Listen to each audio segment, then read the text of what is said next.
Drama serial ए दिल में आखिरकार सना के सामने इस कबीर की कुछ हकीकत खुल ही गई। एक तरफ से कबीर की फूफो सना को इसकी सच्चाई बताती हैं कि इसके पेरेंट्स बहुत टॉक्सिक थे, जिसकी वजह से वो कभी बाप नहीं बनना चाहता। ये सुनकर तो सना का सारा गुस्सा खत्म हो गया और उसे कबीर से हमदर्दी हो गई। वो वहाँ कबीर को मनाने के लिए उसके पास जाती है।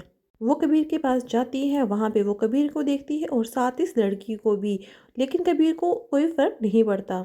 कबीर सना को कहता है कि तुम जाओ, मैं यहाँ पे पार्टी कर रहा हूँ। ये सब सुनकर और देखकर तो सना का दिमाग एकदम से घूम जाता है। सना कहती है कि मैं वहाँ पे तुम्हारे लिए परेशान हो रही हूँ और तुम यहाँ पे पार्टी कर रहे हो। कबीर फिर भी उसे जाने का कहता है कि तुम घर जाओ, मैं घर आके बात करता हूँ, लेकिन सना की भी जिद होती है कि वो इसे लिए बगैर नहीं जाएगी।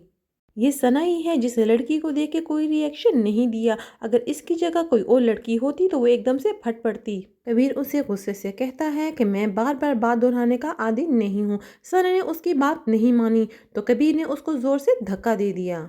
सना का सर जाके सामने स्टेज पर लगता है, लेकिन कबीर को कोई फर्क नहीं पड़ता। कबीर उसे देखता है और दरवाजा बंद करके अंदर चला जाता है। सना के पास तो यहाँ से जाने के अलावा कोई चारा ही नहीं बचता। वो उठती है और जाने लगती है। जैसे ही वो उठती है और उसे चक्कर आते हैं और वो गिर जाती है। अब कबीर ने जो काम उससे करवाना था वो कबीर ने खुद कर लिया, क्योंकि अब सना का बच्चा नहीं रहा। सना का बच्चा अब मर गया है। अब इतना सब कुछ हो जाने के बाद भी ये सना अपने घर वालों को कुछ भी नहीं बताएगी और जो कुछ भी होगा वो खुद ही सहती जाएगी। अब यहाँ हम देखते हैं कि रोहाम और मलिया को एक दूसरे से मोहब्बत हो गई है और ये दोनों एक दूसरे को दिल से एक्सेप्ट कर चुके हैं। जब मलिहा रोहाम को रात को कॉफ़ी देने के लिए आती है उसके पास, वो कॉफ़ी दे के वापस जाने लगती है तो रोहाम उसका हाथ पकड़ लेता है। मलिहा पीछे मुड़ती है और कहती है, क्या आपको कुछ और भी चाहिए? तो रोहाम वैसे ही कह देता है कि मेरे पास बैठो, हम दोनों मिलके मूवी देखते हैं। तो वो दोनों एक दूसरे के साथ बैठ के मूवी देखते हैं और पॉपकॉर्न भी इंजॉय करते हैं। इसी दौरान रोहान मलिहा के कंधे पे सर रख लेती है और रोहान को बहुत अच्छा लगता है कि मलिहा मुझे चाहती है और मैं उसे चाहता हूँ। हम दोनों के बीच में बहुत प्यार है। ये दोनों एक दूसरे के साथ बहुत खुश होते हैं। यहाँ हम देखते हैं कि जब से मोहित की वालदा ने इन दोनों को एक दूसरे के साथ खुश देखा है, तब से वो जली कटी हुई हैं।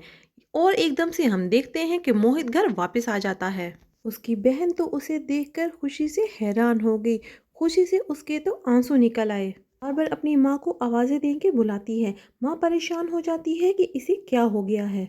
वो आती हैं और कहती हैं, क्यों आवाज़ें दे रही हो? लेकिन जब सामने अपने बेटे को देखती है तो उनकी खुशी की कोई इंतहा नहीं रहती। लेकिन उन्हें मालूम नहीं कि वो अपने बेटे की खुशियों का गला घोट चुकी हैं, उन्हें मार चुकी हैं। लेकिन गाइस, कहानी में ट्विस्ट तो अब आएगा, जहाँ पे रोहाम मलिहा से अपनी मोहब्बत का इजहार करता है गुलाब के फूल देके, और मलिहा भी उसको गुलाब के फूल देके मोहब्बत का इजहार करती है। रोहाम मलिहा को कहता है कि ये फूल तो असल डिजर्व तुम करती हो, इसलिए फूल मेरी तरफ से तुम रखो। मलिहा और रोहाम की प्यार की नैया तो यहाँ पार चढ़ने वाली है, लेकिन असल कहानी में ट्विस्ट तो तब आया है जब मोहित वापस आ गया है। इसी तरह के ड्रामोस का रिव्यूज देखने के लिए देखते रहें viral videos. If you like my video, please like, share and subscribe. Thank you for watching this video.